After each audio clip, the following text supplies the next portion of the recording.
নমস্কার, আমি জবা। কেমন আছেন সবাই? আশা করি সবাই ভালো আছেন, সুস্থ আছেন। আমরাও ভালো আছি। আমার আরও একটি নতুন ব্লগে সবাইকে স্বাগত জানাই। আর এদিকে অনেক সকালবেলা ঘুমের থেকে উঠে সমস্ত বাসি কাজ সেরে নিয়েছি। তারপরে যত রান্নাবান্না আছে সেগুলোও কিন্তু আমার কমপ্লিট হয়ে গেছে। তারপরে অনেকক্ষণ কেটে গেছে, মেয়েকে খাওয়ানো, শাড়ি পরানো সব কিছু কমপ্লিট হয়ে গেছে। এবার ও স্কুল চলে যাবে পরীক্ষা দিতে। তারপরে আমি এই কাজগুলো আছে সে একে একে সব সেরে নেব। তো এইদিকে দেখতে পাচ্ছেন যে গামলার মধ্যে অনেকগুলো বাসন আছে। এই বাসনগুলো হলো কালকে রাতে। এখন কি বলেন তো, সকাল সকাল রান্নাটা করি, তো রাতের বেলা সমস্ত কাজ আমি করে রাখি। তো রাতের বাসনগুলো নামিয়ে নিলাম, তারপরে গামলাটাকে ভালোভাবে মেজে নিলাম। এরপরে যে বাসনগুলো আমি ধুয়ে রেখেছি সেগুলো সব উপর দিয়ে দেবো। যাই হোক, আমার মেয়ের পরীক্ষা আজকে একটা আছে আর কালকে একটা আছে। এই দুটো পরীক্ষা হলেই শেষ হয়ে যাবে, তখন কিন্তু অনেকটা চাপ আমার কমে যাবে। সে কি চাপ জানেন না, রাতের বেলা ঠিক মতন ঘুমও হয় না, আর এদিকে সকালবেলাও ঘুম হয় না, কেননা সকালবেলা অনেক সকালে উঠতে হয়। তো এই চাপটা থেকে অনেকটাই মুক্তি পাবো।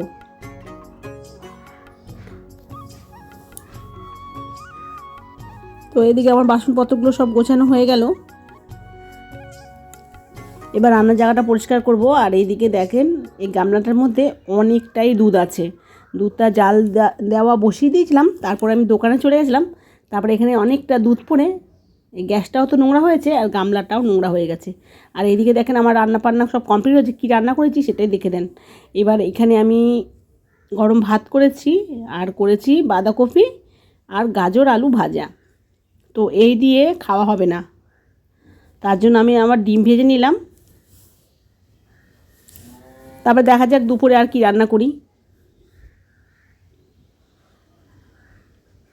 আর আমার বড় মেয়ে আর ছোট মেয়ে তারা খেয়েছে রুটি।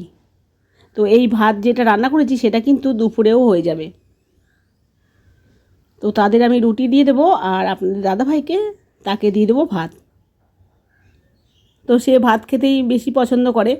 তো এদিকে ভাত খাওয়া হয়ে গেছে, থালা বাসন সব রেখে দিয়েছি, এগুলো সব আমি এখন মেজে নেব।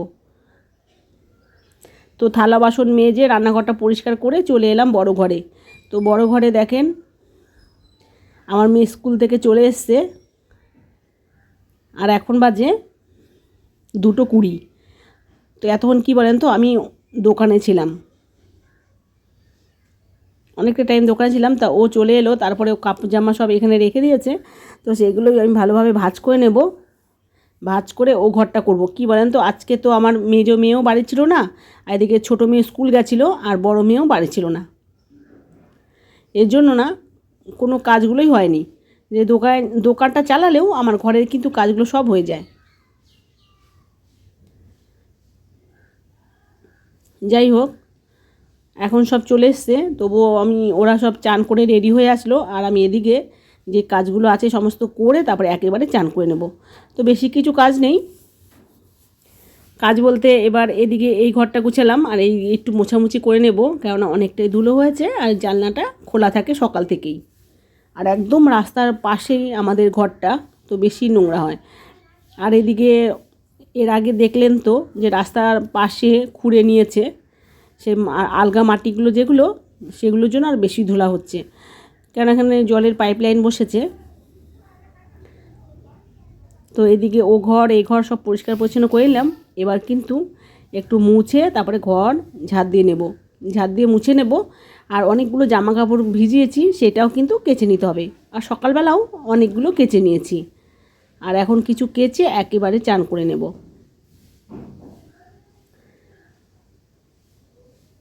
কি বলেন তো, ওদের তো আমি আর চাপ দিতে পারি না, কেননা ওর হচ্ছে মাধ্যমিক পরীক্ষা হচ্ছে, আর এদিকে বড় মেয়েও টিউশনি পড়ায়।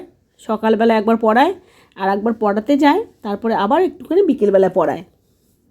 এর জন্য হাতে 2-3 ঘন্টা টাইম পায়, তার মধ্যে আবার অনেকগুলো কাজই করতে হয়। তো আমি যেমন ভিডিওগুলো করে রাখি, ও কিন্তু আমাকে এডিট করে দেয়, তার মধ্যে আমি ভয়েসটা দেই। তো এডিটটা আমার বড় মেয়েই করে, আমি কিন্তু এখনও পর্যন্ত সেইভাবে এডিটটা করতে পারি না। তো যত তাড়াতাড়ি ভাবছি যে এডিটটা শিখে নেব ভালোভাবে, কারণ হচ্ছে ওর যখন বিয়ে হয়ে যাবে তখন আমাকে কে এডিট করে দেবে বলেন। এটাই কিন্তু আমি সারাক্ষণ ভেবে থাকি যে যখন আমার মেয়ে বিয়ে হয়ে যাবে তখন আমাকে কে ভিডিও এডিট করে দেবে আর আমি কি করে ভিডিও ছাড়বো। তো যাই হোক, আমার মেয়ে যখন যতদিন আছে ততদিন তো ভালোভাবেই হয়ে যাবে, তারপরে ও যখন চলে যাবে তখন আমি একটু একটু শিখেছি, আর একটু ভালো করে শিখে নিতে হবে। তো আমার 2 ঘর ঝাড় দেওয়া হয়ে গেল, ওদিকে দোকানের সামনেও ঝাড় দেওয়া হয়ে গেছে। এবার হচ্ছে এখানে চা বসিয়ে নিলাম, আর এদিকে দেখেন এই মালগুলো কিন্তু আমি কিছুক্ষণ আগেই গুছিয়েছি। আপনাদের বললাম যে আমার সকালবেলা সমস্ত কাজ হওয়ার পরেও এতটা কেন বেলা হলো। তো দেখেন এই মালগুলো সব গোছানো হয়েছে একে একে, আর এদিকে নিচেও অনেক কিছু গোছানো হয়েছে, আর এখনও অনেক মাল আছে সেগুলো কিন্তু গোছাতে হবে। তো যেহেতু আমার টাইম পাইনি তার জন্য সব বস্তার ভিতরে রয়ে গেছে। এবার আমি দোকান ঘরের ভেতরটা ঝাড় দিয়ে নেব, আর এদিকে চা খেতে এসছে তাকেও কিন্তু দিয়ে দেব।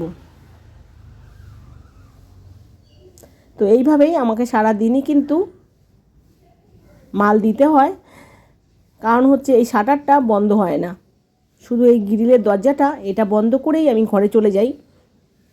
তার জন্য কিন্তু সারাক্ষণ দোকান আমার চালাতেই হয়, একজন আসুক বা দুজন আসুক। তো এখন দেখেন দোকান ঘরটা ঝাড় দিয়ে নেব, ঝাড় দিয়েই তারপরে আমি চলে যাবো রান্নাঘরের ঝাড় বাকি আছে, এমনি কাজকর্ম সব হয়ে গেছে, ঝাড় দিয়ে ঘরগুলোকে মুছে নেব।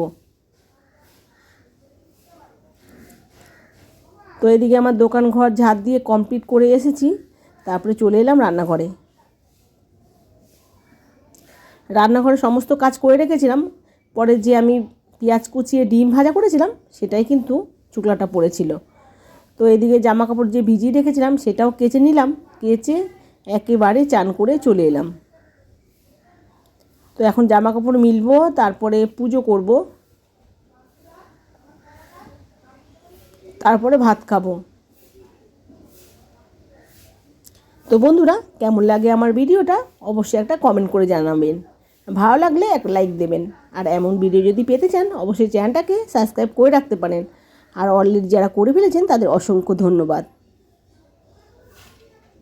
তো এদিকে দেখেন আপনাদের সাথে গল্প করতে করতে আমার সমস্ত জামা কাপড় মেলা হয়ে গেল, আর এইদিকে তারপরে ভাত খেয়ে নিয়েছিলাম পুজো করে, তারপরে একদম চলে এলাম সন্ধেবেলা।